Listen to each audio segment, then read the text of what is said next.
後來鄉親繼續來看台中發生一件學生攻擊老師的事件。台里一間國中有一個男學生上課的時陣，佇教室內底行動，女老師甲提醒，安尼袂得。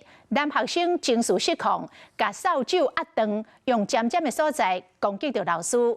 其他的同學就青驚走出去教室，老師為了要保護其他的學生，也是留落來要甲阻止。結果男學生再度來攻擊到老師，老師的目睭受傷嚴重，恐驚會青盲。救護車來到學校，穿藍衫的查某老師甲目睭黃條，救護人員甲其他的老師陪行出來，上兩層送醫治療。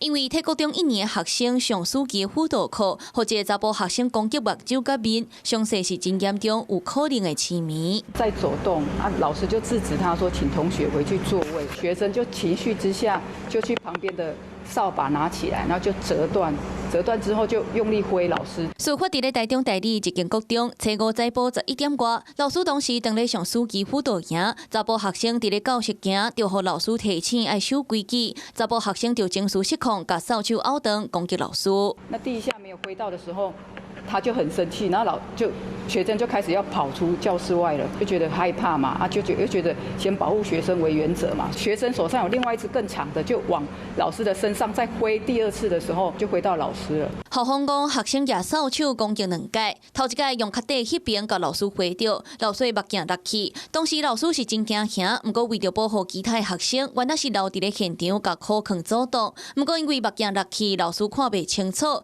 學生第2屆佫用掃帚攻擊，老師無閃開，就拄着面，造成目睭的虹膜破去，水晶體刷位，目睭膜受損，佫有面骨子，有痴迷的風險。老師已經出院，他現在在家休息，這樣子真的是無法接受他的目前的狀況，他應該是會走提告的部分。校方講，這個學生已經請家長帶回去暫時停課。這個查某老師來學校2年，是教生物課的代理老師，教學真認真。想不到這屆會為了保護學生，互攻擊著傷，校方嘛全力協助，爭取相關的權益。